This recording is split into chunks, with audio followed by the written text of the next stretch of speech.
ಈ ವಿಡಿಯೋದಲ್ಲಿ ನಾನು ಒಂದು ಸಿಂಪಲ್ ಕುಚ್ಚು ಡಿಸೈನ್ ತೋರಿಸ್ತಾ ಇದ್ದೀನಿ. ನಿಮ್ಗೇನಾದ್ರು ಅರ್ಜೆಂಟ್ ಆರ್ಡರ್ಸ್ ಇದ್ದರೆ ಇದನ್ನು ಆರಾಮ್ಸೆ 3 ಅವರ್ಸಲ್ಲಿ ಮುಗಿಸ್ಬಿಡ್ಬೋದು. ಈ ಡಿಸೈನ್ಗೆ ಈ ಥರ ಪರ್ಲ್ಸ್ ತೊಗೊಂಡಿದ್ದೀನಿ. ನೀವು ಇದೇ ಸೈಜ್ದು ಗೋಲ್ಡ್ ಬೀಡ್ಸ್, ಸಿಲ್ವರ್ ಬೀಡ್ಸ್ ಯಾವ ಥರ ಬೇಕಾದ್ರೂ ತೊಗೋಬೋದು. ಹಾಗೆ ನಾನು ನಾಟ್ ಹಾಕ್ಕೊಂಡಿದ್ದೀನಿ ಸ್ಟಾರ್ಟಿಂಗಲ್ಲಿ. ಈಗ ಡಿಸೈನ್ನ ಶುರು ಮಾಡೋಣ.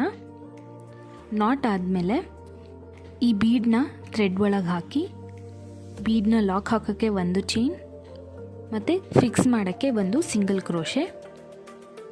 ಇದಾದಮೇಲೆ 4 ಚೈನ್ಸ್ ಹಾಕ್ಕೊಂಡು ಒಂದು ಸಿಂಗಲ್ ಕ್ರೋಶೆ.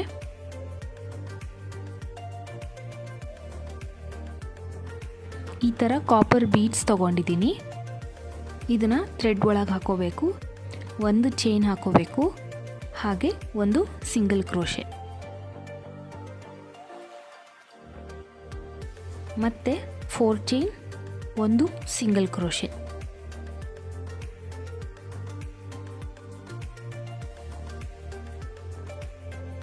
ಈಗ ಬರೀ ಸಿಂಗಲ್ ಪರ್ಲ್ ಥ್ರೆಡ್ ಒಳಗೆ ಹಾಕಿ ಒಂದು ಚೈನ್, ಒಂದು ಸಿಂಗಲ್ ಕ್ರೋಶೆ. ಇದೇ ರೀತಿ ಕಂಟಿನ್ಯೂ ಮಾಡ್ಕೊಂಡು ಹೋಗಬೇಕು ಎಂಡ್ವರೆಗೂ. ಈಗ ಫಸ್ಟ್ ಲೈನ್ ಆಗಿದೆ. ಸೆಕೆಂಡ್ ಲೈನ್ಗೆ ನಾನು ಸೇಮ್ ಕಲರ್ ಥ್ರೆಡ್ ಯೂಸ್ ಮಾಡ್ತಾ ಇದ್ದೀನಿ.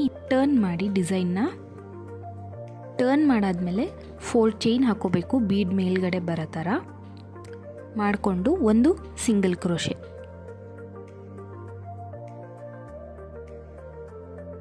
ಮತ್ತು ನೆಕ್ಸ್ಟ್ 4 ಚೈನ್ ಗ್ಯಾಪಲ್ಲಿ ಒಂದು ಸಿಂಗಲ್ ಕ್ರೋಶೆ ಹಾಕ್ಕೊಂಡು ಈಗ ತ್ರಿಬಲ್ ಕ್ರೋಶೇಸ್ ಹಾಕೋಬೇಕು. ಅದು ಈ 3 ಬೀಡ್ಸ್ ಹಾಕ್ಕೊಂಡಿರ್ತೀವಲ್ಲ, ಇದ್ರ ಹಿಂದ್ಗಡೆ ಒಂದು ಥ್ರೆಡ್ ಇರುತ್ತೆ, ಅದ್ರ ಒಳಗಡೆ ತ್ರಿಬಲ್ ಕ್ರೋಶೇಸ್ ಹಾಕೋಬೇಕು. 2 ಸತಿ ದಾರನ ಸುತ್ತಕೊಂಡು ಥ್ರೆಡ್ ಒಳಗೆ ಹಾಕಿ 2 ಲೂಪ್ನು ಒಂದು ಮಾಡಬೇಕು. ಮತ್ತು ಥ್ರೆಡ್ನ ಸುತ್ತಕೊಂಡು ಇನ್ನೆರಡು ಲೂಪ್ನ ಒಂದು ಮಾಡಿ, ಮತ್ತು ಲಾಸ್ಟ್ ಟೈಮ್ 2 ಲೂಪ್ನ ಒಂದು ಮಾಡಿ. 1 ತ್ರಿಬಲ್ ಕ್ರೋಶೆ ಆದಮೇಲೆ ಐದರ್ ಒಂದು ಬೀಡ್ ಕೂಡ ಹಾಕೋಬೋದು, ಸ್ಮಾಲ್ ಬೀಡ್, ಅಥವಾ ನಾನಿಲ್ಲಿ ಪೀಕೋ ಸ್ಟಿಚ್ ಮಾಡ್ತಾಯಿದ್ದೀನಿ.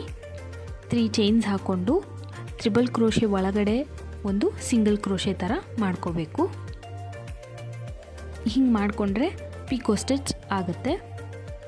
ಇದೇ ರೀತಿ 1 ತ್ರಿಬಲ್ ಕ್ರೋಶೆ 1 ಪೀಕೋ ಸ್ಟಿಚ್ ಮಾಡ್ಕೋಬೇಕು.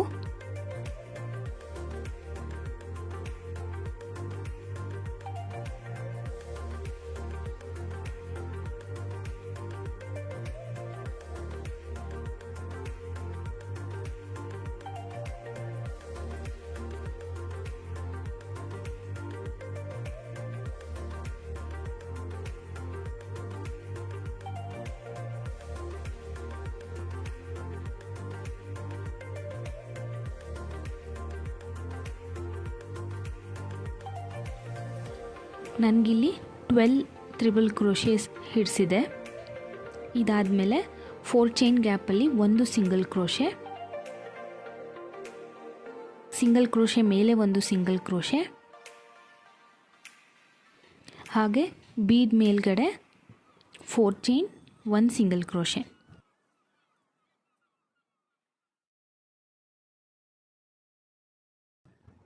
ಮತ್ತು 4 ಚೈನ್ ಮೇಲೆ ಒಂದು ಸಿಂಗಲ್ ಕ್ರೋಶೆ.